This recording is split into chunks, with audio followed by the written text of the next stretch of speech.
अगर आप चाहते हैं मुस्कान म्यूजिक का गाना सबसे पहले आप तक पहुंचे, तो हमारे चैनल को सब्सक्राइब करें और बेल आइकन दबाना ना भूलें। बोला बोला बाबा महेंद्रनाथ की भोले बाबा के दर्शन का डीजे विकास रीगा सीतामढ़ी। भोले बाबा के दर्शन का मुस्कान रिकॉर्डिंग स्टूडियो सिसहनिया चौक। चढ़ल बाटे सावन महीना हो, गेरुआ साड़ी एगो हमके किना दीना हो दीना हो दीना हो।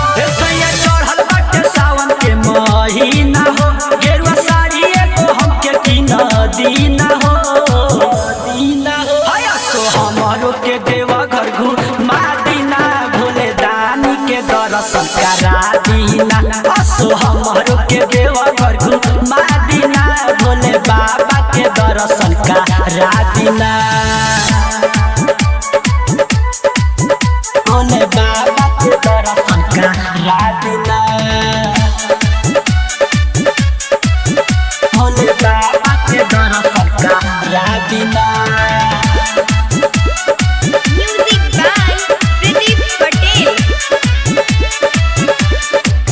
सुनले बानी भोला दानी के महिमा महान हो, तीनों तीर लोक में होला उनकर गुणगान हो, उनकर गुणगान हो।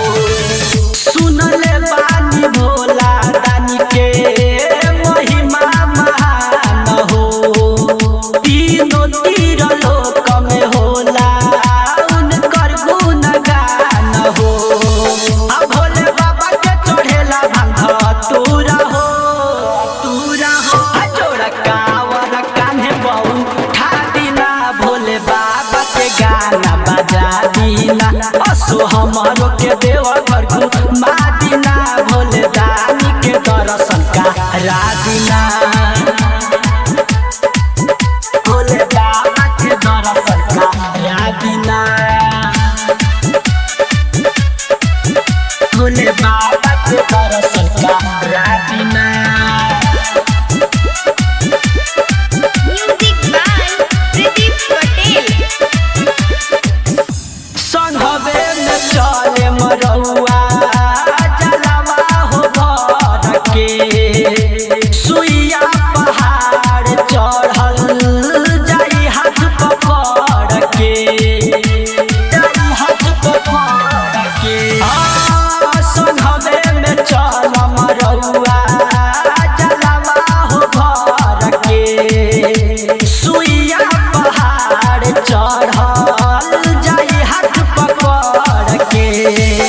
बात मन मंजूर बतिया न डाल हो डाल हो। उपेंद्र बैजू धाम हमके घुमा दीना, भोले दानी के दर्शन करा दीना।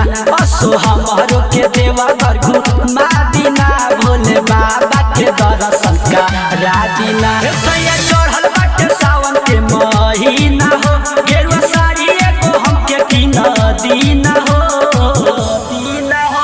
सो हमारो के देवा घर घुमा दीना, भोले दानी के दर्शन करा दीना। असो हमारो के देवा घर घुमा दीना, भोले बाबा के दर्शन करा दीना। मुस्कान रिकॉर्डिंग स्टूडियो